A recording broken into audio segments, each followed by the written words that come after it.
یہ لفظ ہے ذالکا، ذال کو نرمی کے ساتھ باریک ادا کریں گے بغیر سیٹی کے۔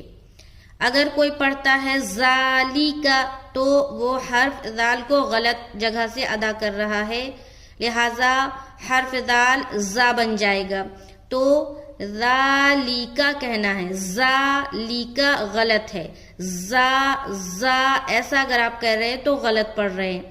بعض اوقات لوگ جالیکا بھی کہتے ہیں، یہ بھی غلط ہے کیونکہ ذال حرف جیم سے چینج ہو جا رہا ہے، تو حرفوں کو صحیح طریقے سے ادا کرنا سیکھے۔ لہٰذا یہاں پر جب پڑھیں گے ذال کھڑا زبر